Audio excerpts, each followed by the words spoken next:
इसमें क्या दिक्कत है भाई, शादीशुदा हो तो शादीशुदा तो लगोगे ही। अंशिका आईने के सामने बैठी तैयार हो रही थी। यार अंशु, दोस्तों से शर्त न लगी होती तो तुमको ऐसे थोड़े अकेला छोड़ता, पार्टी में आज तक नहीं छोड़ा है जब। लेकिन उनकी बात जरा ईगो पर लग गई, उन्हें जो लगता है कि मैं शादी होने के बाद लड़कियों को अट्रैक्ट नहीं कर सकता, बस वही दिखाना है। रचित दीवार के सहारे दोनों हाथ किए खड़ा था। कहीं किसने थी इतनी अजीब शर्त लगाने को तुमसे, और जब बीवी है ही तो क्यों बात ईगो पर ले जाना, वो भी इतनी खूबसूरत। वो आईने में खुद को ही देख के इतराए। मैंने कब कहा कि तुम दुनिया की सबसे खूबसूरत और समझदार औरत नहीं हो? हाँ, बस जरा जोश में आकर लगा डाली 10,000 की शर्त। विस्मयादिबोधक चिन्ह। कितने की? अंशिका ने हैरानी में अपनी गर्दन रचित की तरफ घुमाई। 10,000? शर्त क्या है, पूरी बताओ। कुछ नहीं, मुझे पूरी पार्टी अटेंड करने के दौरान 5 खूबसूरत लड़कियों के साथ सेल्फी क्लिक करानी है और उनका नंबर भी चाहिए होगा बस। लेकिन मुश्किल इतनी है कि वो सभी लड़कियां खुद मेरे पास आकर बात करें, मैं किसी से पहल नहीं कर सकता हूँ। जैसे कॉलेज टाइम पे लड़कियां मेरी तरफ खींची चली आती थी। आधा आधा रहेगा पैसा। अंशिका के इतना कहते ही रचित लपक कर उसके पास आ गया और कुर्सी के सहारे टिककर खड़ा हो गया। नहीं, 3 तुम्हारे और 7 मेरे। वैसे तो मेरे तुमसे ज्यादा बनते हैं क्योंकि मैं आरांश को भी संभालूंगी। अच्छा चलो 4-6 बस, बात फाइनल करते हैं। ओके चलो अब सीधे खड़े हो, मैं तुमको कुंवारों की तरह तैयार करती हूँ। कहती हुई अंशिका खड़ी हुई और सबसे पहले उसने रचित का ब्लैक कोट उतार दिया। अरे ये मत करो यार, ब्लैक डेम है हम सारे दोस्तों की। तुम चुप करके थोड़ी देर खड़े रहो। उसके बाद उसने रचित के व्हाइट शर्ट के 3 बटन भी खोल दिए ताकि उसका कसा हुआ चेस्ट एरिया साफ नजर आए।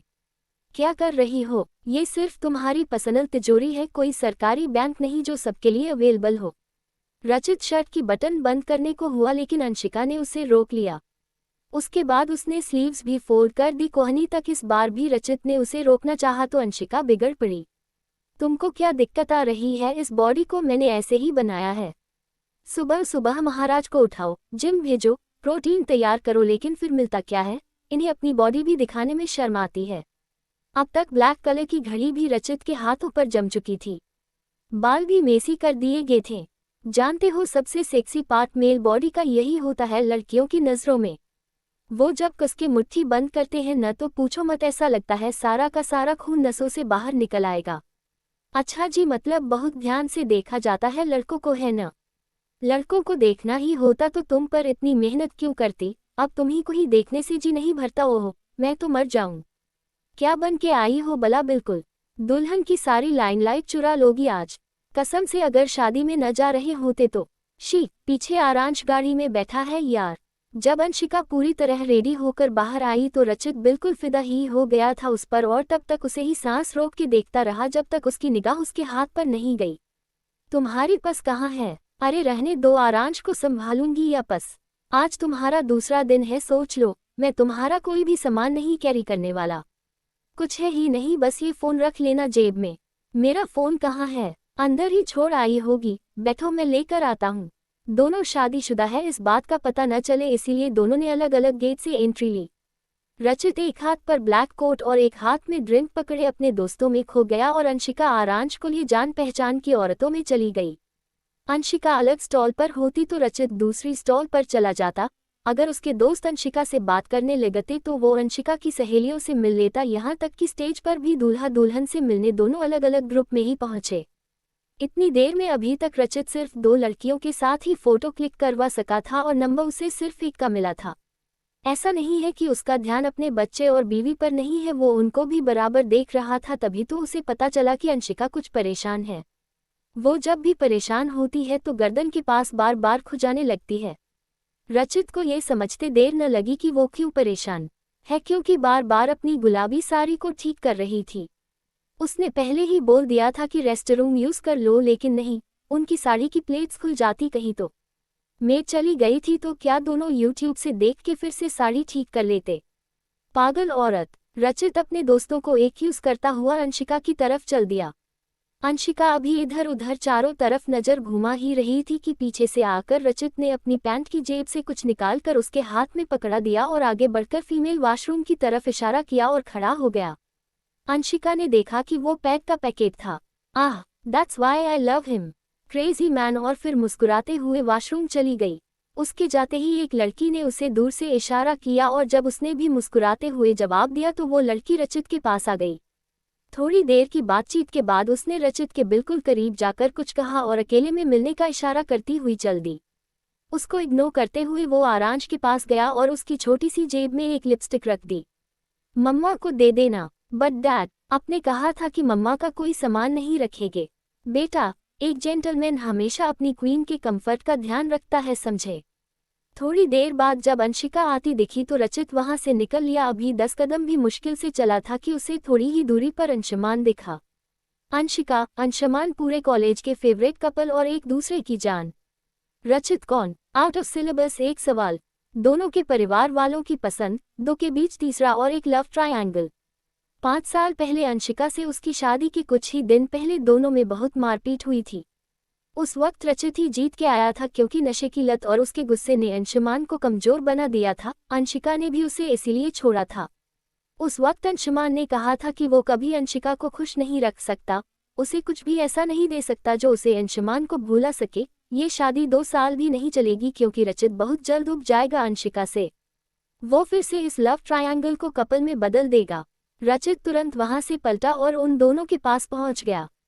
आरू, चलो बेटा, आपको आइसक्रीम दिला दे। चल के मम्मा को अपनी सहेलियों से मिलने के लिए भी तो टाइम चाहिए। रचित ने आरांश को अंशिका के मना करने के बाद भी आइसक्रीम के लिए ले गया क्योंकि अंशुमान वहीं पर खड़ा था। कितना प्यारा है आपका बेटा, वही आइसक्रीम लेने आई महिला ने कहा। जी थैंक यू, इसका नाम आरांश है, जानती है, मैंने और मेरी वाइफ ने अपने नामों से मिलाकर इसका नाम रखा है। मैं इसे और इसकी मम्मी दोनों को बहुत प्यार करता हूँ, जी ही नहीं सकता इनके बगैर। ये कुछ ज्यादा लंबा और ऊंचे स्वर में बोला गया वाक्य था जो किसी भी अजनबी को परेशान करता। उसकी बातों को इग्नोर करने के लिए अंशुमान चाइनीज फूड स्टॉल्स की तरफ बढ़ गया। पीछे से रचित भी आरांश की आधी खाए आइसक्रीम फेंककर उधर बढ़ गया। बेटा, मम्मा को मत बताना वरना अपनी मम्मा को तो जानते हो, पता चला कि तुमको ऐसी चीजें खिलाई हैं तो सारी रात मुझे कमरे के बाहर ही सुलाएंगी और उनकी बात का विरोध करने की तो मुझमें हिम्मत नहीं है। आरांश बड़ी बड़ी आंखों से अपने डैड को देख रहा था। उनका ये ऊंचा स्वर और ये अजीब बातें उसने पहले कभी नहीं सुनी थी। अंशुमान को वहां से भी हटना पड़ा और लेडीज के एक ग्रुप की तरह निकल गया। रचित भी आरांश की मोमो की प्लेट को वापस सरका कर चल दिया और बेचारा आरांश सिर्फ मोमोज की खुशबू ही ले सका। आरांश को टेबल पर बिठाकर अपने फोन में बिजी करने के बाद रचित अंशिका के पीछे जाकर खड़ा हो गया जहां 4 महिलाएं और खड़ी थीं और सभी आपस में बात करने में ही मगन थी। रचित भी उनकी बातों पर बेजा मुस्कुराने की कोशिश कर रहा था। फिर थोड़ी देर बाद आहिस्ते से रचित ने अंशिका की कमर पर हाथ रख दिया। अंशिका ने चौंकते हुए उसका हाथ दूर किया। चूंकि ये सब साड़ी के पल्लू की आड़ में हो रहा था तो किसी को नहीं दिखाई दिया, लेकिन दूर खड़ा अंशुमान उसे सब दिखाई दे रहा था। इस लव ट्रायंगल का सबसे पहला एंगल अंशिका की कमर ही थी।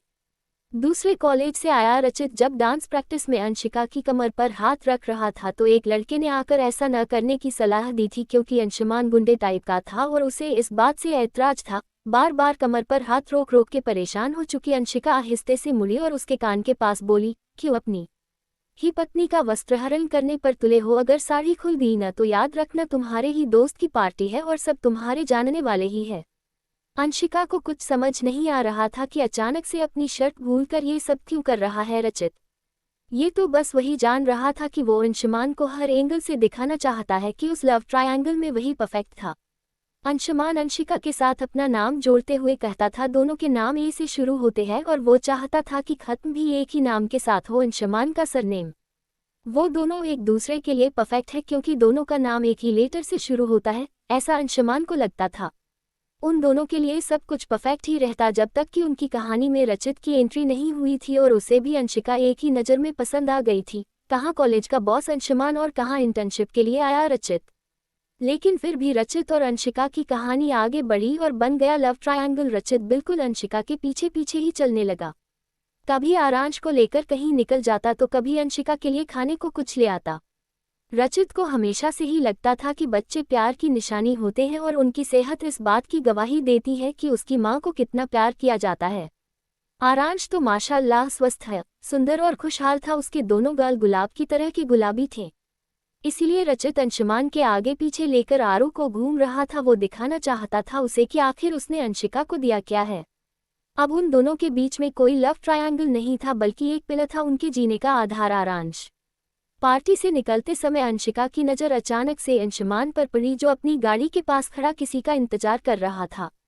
अंशिका तुरंत समझ गई कि आज रचित का व्यवहार इतना ओवरप्रोटेक्टिव कैसे हो गया था। अंशुमान उसे देखकर मुस्कुराया तो उसने भी हाथ हिलाकर अभिवादन किया। उसे थोड़ी हिम्मत मिली तो वो अंशिका के पास चला आया। दोनों को ही उनकी आखिरी मुलाकात याद थी। अंशुमान ने शादी वाले दिन अंशिका से कहा था कि अगर उसे अपने फैसले पर कभी अफसोस हो तो वो वापस उसके पास आ जाए, क्योंकि रचित के पास न इतना पैसा है या इतना वक्त कि वो उसे खुश रख सके। अभी दोनों ने कुछ बातचीत शुरू ही की थी, तभी पीछे से रचित सो चुके आरांश को गोद में लिए हुए आया और सीधा अंशिका की कमर में हाथ डालकर खड़ा हो गया। डार्लिंग, घर चलें। रचित, अंशुमान से मिलो। उसने बात संभालने की कोशिश की। 5 साल बाद तीनों इस तरह मिल रहे थे, सब कुछ बदला बदला लग रहा था। अंशुमान अपनी महंगी कार के सामने खड़ा था। अंशिका मेकअप आर्टिस्ट थी और रचित बड़ी कंपनी का मैनेजिंग डायरेक्टर। लेकिन कुछ था जो नहीं बदला था। रचित अंशुमान की आंखों में अंशिका के लिए प्यार, यानी उन तीनों का लव ट्रायंगल। हेलो, कैसे हो? माफ करना, हमारा बच्चा सो चुका है और मेरी बीवी भी काफी थक गई है, इसीलिए हम घर के लिए निकल रहे हैं। तुम तो समझ ही रहे होगे शादी के बाद कितनी जिम्मेदारी बढ़ जाती है। अरे तुम कैसे समझोगे रचित? अंशिका ने उसे साइड आई से देखा। हाँ हाँ जरूर, मेरी दुनिया भी आ गई है, तो निकलते हैं। रचित अंशिका दोनों ने मुड़कर देखा तो एक खूबसूरत सी महिला दोनों हाथों से 2-3-4 साल के एकदम हूबहू दिखते जुड़वा बच्चों को ले आ रही थी। अंशुमान तेजी से गया और उन दोनों को अपनी गोद में उठा लिया। उस औरत को गौर से देखने के बाद रचित ने अपना हाथ मुंह पर रख लिया, क्योंकि 7 महीने का तो लगभग उसका बेबी बम नजर आ रहा था। दोनों बच्चे आरांश से ज्यादा हेल्दी नजर आ रहे थे और उनकी मां काफी ज्यादा खुश दिख रही थी। इनकी ही कजिन की शादी थी, तभी फुल फैमिली आना पड़ा, वरना तो मैंने इनसे रेस्ट के लिए कहा था। अंशिका ने तुरंत आगे बढ़ के उस महिला का हाथ थाम लिया ताकि उसे चलने में कोई दिक्कत न हो। अपने दोनों बच्चों को कार में बिठाकर अंशुमान ने रचित से अकेले में बात करने का इशारा किया। तुमको क्या लगता है, तुम जो कर रहे थे वो मैंने देखा नहीं था? अंशुमान सिगरेट सुलगाते हुए बोला। मैं क्या कर रहा था भाई? अपनी वाइफ का ख्याल रख रहा था। अच्छा, तुम जो अंशिका के आने तक लड़कियों से फ्लर्ट कर रहे थे और आरांश को चुप कराने के लिए उसकी जेब में जो रिश्वत डाली थी, मैंने सब देखा था। देखो, वो हमारा पर्सनल मैटर है, पर्सनल और प्रोफेशनल, आई डोंट केयर। बस इतना याद रखना कि प्यार का पता नहीं, लेकिन उसकी केयर और रेस्पेक्ट आज भी उतनी ही करता हूँ। क्रिमिनल लॉयर हूँ, लेकिन तुम्हारा डाइवोर्स करने में टाइम नहीं लूंगा, समझे? हरकतें सुधार लो अपनी। अंशुमान अपनी सिगरेट साइड में फेंक के चला गया। रचित अपना कसा मुंह बनाकर खड़ा रह गया। आज से 5 साल पहले रचित उससे जीत कर आया था और आज अंशुमान उससे जीत कर चला गया। वैसे तो अंशिका को बहुत हंसी आ रही थी, लेकिन रचित को देखकर उसने अपनी हंसी काबू कर ली। क्या हुआ? क्या मैं तुमसे या आरू से ज्यादा प्यार नहीं करता? उसका चेहरा रुआसा था। नहीं, ऐसा किसने कहा? तो उसकी फैमिली मेरी फैमिली से ज्यादा क्यों खुश है? अरे पागल, ऐसा कुछ नहीं होता, तुम्हें किसने बता दिया ऐसा? चलो घर चलो, अब लेट हो रहा है, फालतू का न सोचो। उसने खींचकर रचित को कार में बिठाया और खुद ड्राइविंग सीट संभाली। उसे रचित के बड़बोलेपन और मासूमियत पर हंसी आ रही थी। वो लव ट्रायंगल अब दोबारा नहीं बन सकता, क्योंकि वो अब उसकी वाइफ है। उसे इतनी सी बात समझ नहीं आती, बेवजह इनसिक्योर हुआ जा रहा था। हमारा आरांश इतना ज्यादा गोलमोल क्यों नहीं है? क्योंकि उसके पापा लंबे चौड़े और फिट बॉडी के हैं, किसी और के जैसे कम हाइट और थोड़े हेल्थी थोड़े हैं। अच्छा हाँ, तुम्हें तो अब शर्ट के 10,000 भरने पड़ेंगे। तुम्हारे लिए 10,000 तो क्या 10 लाख भी हारने को तैयार हूँ, उसने आंख मारते हुए कहा। दोनों हंसने लगे और रात और भी ज्यादा हसीन हो